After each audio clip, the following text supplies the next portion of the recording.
വടകരയിലെ പള്ളിയിൽ പോലീസ് ബൂട്ടിട്ട് കയറിയ സംഭവം ഗൗരവപൂർവ്വം ചർച്ച ചെയ്യപ്പെടേണ്ടതാണെന്ന് KPCC general secretary KP Noushad Ali. ഭൗതിക താൽപര്യത്തിനായി പള്ളിയിൽ കയ്യാങ്കളി നടത്തിയവരാണ് വലിയ അപരാധം ചെയ്തത്. എന്തോ നാണക്കേട് മറയ്ക്കാനെന്ന രീതിയിലാണ് വിഷയത്തിൽ മുഹമ്മദ് റിയാസ് പ്രതികരിക്കുന്നതെന്നും നൌഷാദ് അലി കൊച്ചിയിൽ പറഞ്ഞു.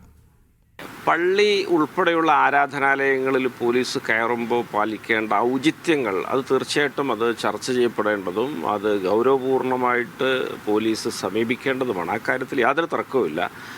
എന്നാൽ ഞാൻ ആലോചിക്കുന്നു, പള്ളി എന്ന് പറയുമ്പോൾ മുസ്ലിം പള്ളി ബൈത്തുള്ള ആണ്, അള്ളാഹുവിൻ്റെ ഭവനമാണ്.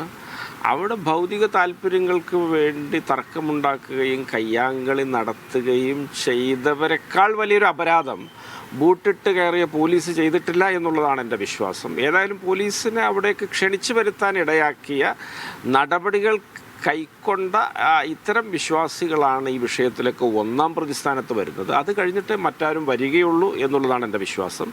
പിന്നെ CPM-കാരൊക്കെ ഇതിനകത്ത്, പ്രത്യേകിച്ച് മുഹമ്മദ് റിയാസൊക്കെ ഇതിനകത്ത് പ്രതികരിക്കുമ്പോൾ അദ്ദേഹം സമീപ ദിവസങ്ങളിലൊക്കെ ആയിട്ട് അദ്ദേഹത്തിൻ്റെ പ്രതികരണങ്ങൾക്കൊക്കെ ഒരു എംബരാസ്മെൻറ്റിൻ്റെ സ്വഭാവമുണ്ട്. അദ്ദേഹം ആകെ വിഹ്വലനായിട്ടാണ് പല കാര്യങ്ങളിലും അദ്ദേഹം പ്രതികരിക്കുന്നത്.